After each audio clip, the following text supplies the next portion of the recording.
What's going on, guys? Today's video we're looking at the most recent trade in the NHL that had Ottawa trading Matt Murray at 25% with a 3rd and 7th round pick to the Toronto Maple Leafs for future considerations. I'm not gonna lie, I think this is the first time I've ever done a trade sim video for future considerations, but this trade was so polarizing on Twitter. People kind of on both sides of the fence for this one. I figured we had to do it, see what would happen in game. My personal opinion is it's not as terrible as a trade as a lot of Leafs fans seem to think it is. Like, I saw Steve Dangle and some others really freaking out about this one. I don't think it's that bad. Obviously, Kyle Dubas is a big fan of Matt Murray, as he had him as a goalie for him when he was GM of the Sioux Greyhounds. I think the biggest issue here is probably the fact that they trade away Peter Mrazek and they drop down 13 spots in the draft to do so, and then they get Matt Murray in for, I think, $900K more, and you're adding a 3rd and 7th round pick. So if you count the picks as pretty much equal, you're basically getting a similar skilled goalie for almost $1 million more in a lot of people's minds, where I think Murray probably is the better goalie. Like, Mrazek's never, carried a team to 2 Stanley Cups like Murray did with the Penguins, but Murray's had injury issues since then.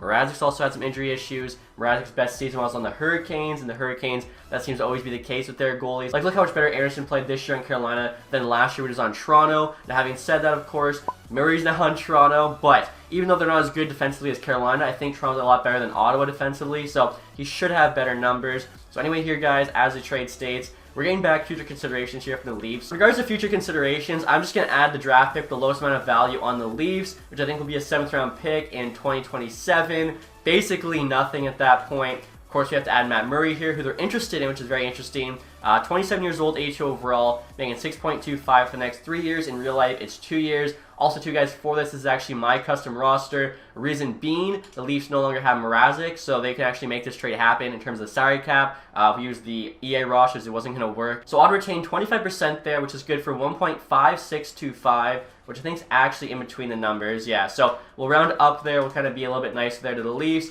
and then we'll add our 3rd round pick in 2023, along with a 7th in 2024. I feel like in-game, the Leafs are going to look at this and say, why would we not do it? Toronto would still be over the league maximum salary cap. Jeez, okay, so I'll bump this up a bit more. I'll try and just do like the minimum. It's looking like 48%. Wait, so basically 50%. Unfortunately, we have to do this. So we're retaining $3 million on Murray, 3rd and a 7th for the Leafs 7th. I feel like Dubas here is going to have to say yes. Look at the value. Let's give it a try. And yeah, Maple Leafs do accept. And now after trading Matt Murray, it looks like the Senators goalies for next season are going to be Anton Forsberg as the starter, Philip Gustafsson backing him up, which honestly isn't too bad. I think they used this a lot last year when Murray was injured, and it seemed to do pretty good. Obviously, Forsberg down to have another solid season, which 28 years old, he's kind of been a journeyman so far, which is a little bit of a risk in my opinion, but he's got a really solid young backup in Gustafsson. So if Forsberg's play starts to drop off a little bit, I feel like Gustafsson could potentially, come in and maybe steal that starting job, as I feel like he'll eventually be the starting goalie for the Ottawa Senators anyways. Alright guys, so now let's try this trade from the Leafs perspective. As you can see, we can actually do it with Murray at 25% retained. All I had to do was send down a couple players to the minors. 3rd round pick there, the Suns actually have on the block, plus a 7th, and then of course that's our future considerations there, the 7th in 2027. Looking at the value here, it's on medium difficulty. I feel like even on easy, they don't want to give away Murray for that cheap. And yeah, trade's rejected, but you know what? Let's try it on easy just to see. Alright guys, so I just changed the difficulty to easy. We'll see if they now say yes. I did change the future considerations draft pick year just so they don't say like you already offered it to me or whatever. I feel like they don't really like the retention for that many years, even though they have Forsberg for cheaper, same rating. We'll see what they say. Trades rejected, yeah, it doesn't meet our blocks at all. The value isn't there whatsoever. So in-game, EA feels like the Leafs won this trade as they get Matt Murray for free, with the Ottawa Senators retaining some of his contract to make him cheaper, plus they get a 3rd and 7th round pick. So they're literally getting paid to take on Matt Murray, whereas the Senators get nothing back. Yet in real life, if you look at it, everyone thinks the Senators won this one big time. And the thing is, even though I don't think the trade's that bad for the Leafs, I will agree that like they probably should have gotten more to take on Murray's contract, as apparently the Ottawa Senators are willing to trade down from the 7th overall pick, which of course they used to get DeBrincat, to I think the Buffalo Sabres 13th pick, or whatever Buffalo was picking, in order to shed Murray's contract. And I think, the drop there from 7 to 13 is a lot bigger value than just the 3rd and the 7th, even if it was, say, Murray at 50%. The Leafs here probably should have gone back, like, I don't know, a 2nd and a 4th, like a bit more draft pick capital, but I feel like Pierre Dorian knew Kyle Dubas wanted Matt Murray, kind of used that as a bit of leverage there, and was able to not to give up too many picks to get rid of his contract. And so after that trade, guys, who the Leafs goalies currently look like for next season? They got Matt Murray there as the starter, Joseph Woll backing him up. Now, Eric Källgren's also competing for that backup spot. There is word they're going to try and potentially sign like a cheap veteran backup, so maybe a guy like a Yaroslav Halak.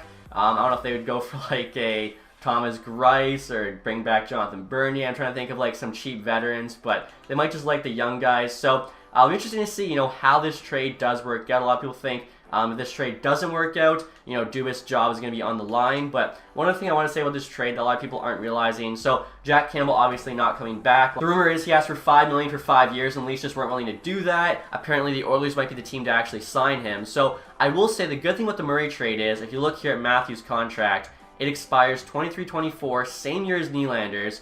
They're both probably going to want raises. I've heard Matthews might want 15, which seems crazy, but if the salary cap goes up, he keeps playing great, he might ask for something like that. And if you look at Murray's deal here, it ends the same time. So even though they're paying him almost the exact same per year that they would have been paying Campbell, they get that flexibility of his contract ending sooner, and it ends just in time for Matthews and Nylander's extensions, which I think obviously was a big deal for them. Now, if they end up, say, losing Matthews and or Nylander, then trade looks really bad, but I feel like, those guys are probably going to stay. Obviously, there's a lot of, jokes about Matthews going to Arizona, but I don't really see it happening. So, Matt Murray here, guys, your first look at him on the Maple Leafs. With the Mask, it's kind of hard to see. But there you go, Murray 30 with the Maple Leafs. I hope, for the Leafs fans, it works out for them. They get a good starting goalie. He bounces back. Obviously, the Senators has already worked out. They shed some cap. And not just cap, but apparently in terms of real dollars, it was like $11 million saved, or I guess 75% of $11 million. So, call it $8 million saved, which they're happy about because they're never really spending the cap. So,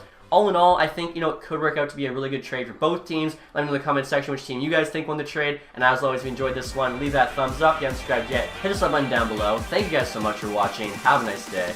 Goodbye.